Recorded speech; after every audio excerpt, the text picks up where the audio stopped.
Hi, my name is David Sedaris, and I feel fantastic about being Conan O'Brien's friend. That's so nice, because last time you came on, you said apprehensive. I know, but I didn't know you. And then I got to say, I said to people afterwards, I said, he's the greatest guy. I said, there's one thing, you see somebody on television, or even if you go on television, because that's more of a kind of a mill situation, and there's a pre-interview and all that stuff. But I said, no, if you met him, I said you'd be crazy about him. That's so nice. Now, of course, my mind goes right to what's wrong with the television persona. Why didn't that grab you? It's almost as if you're saying, and this is how I hear things, isn't it crazy? Conan O'Brien seems like a really great guy, despite what you would think. That's what I hear. Anybody else? Well, guessing what I meant was, you know what? It's not about you. It's about me. Because if I have to go on TV, I just want this to be over. And I'm really nervous about it, and I'm terrified, and I'm trying to remember what it is that I'm supposed to say. So it's really not about you. It's about me. But this is a bit different.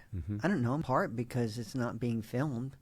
And who's going to tell them that there are 4 cameras here, so this is being filmed. So many hot HD cameras. And guess what? There's a live audience watching at the Staples Center.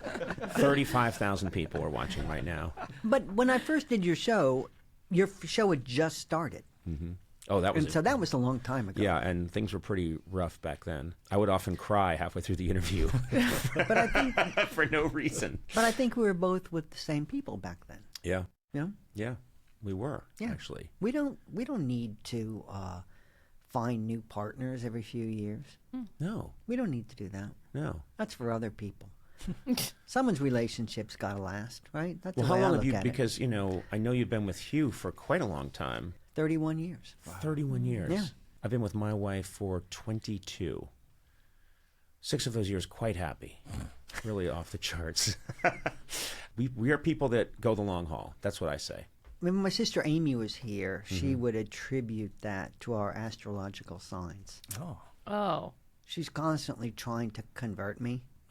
To I've never been a believer. I don't understand what the position of the stars has to do with anything. No. And so I adore your sister. She's one of the most talented people I've ever met, and just a delightful person.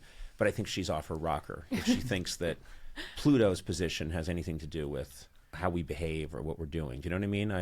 No, I feel the same way. Yeah. I feel that about astrology. I feel that way about ghosts. Yes. I hate hearing about ghosts. When you're at a dinner or something and someone says, I stayed at this Holiday Inn and it's haunted. And okay, that Holiday Inn is 7 years old.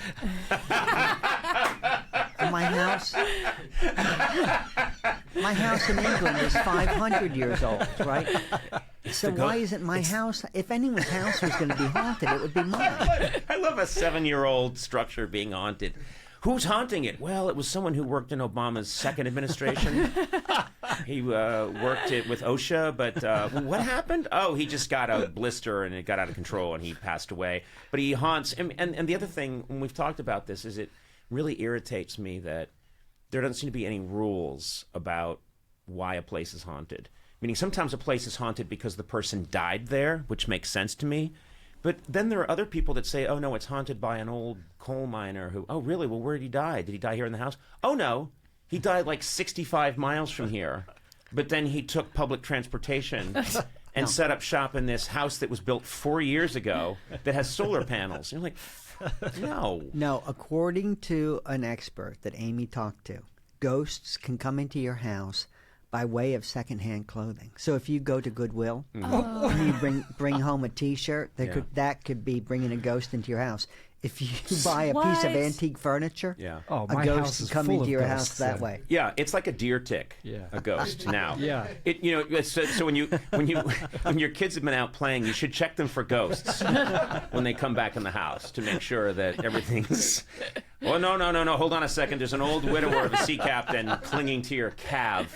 But see, that way you could have had your house built for you, and you could move into it, and there could be a ghost because somebody who came to put new filters in the air conditioner, the ghost could have traveled. Also, that way. I'm not ghosts are often up to not much.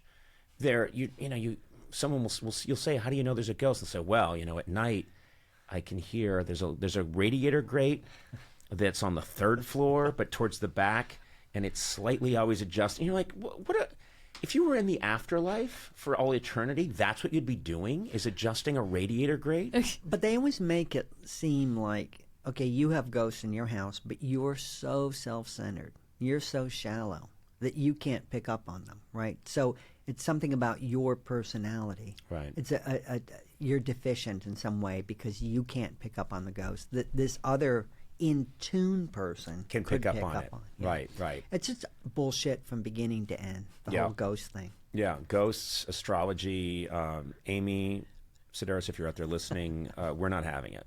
We're not having it. And your brother and I are ganging up on you. Well, we need to arrange an intervention.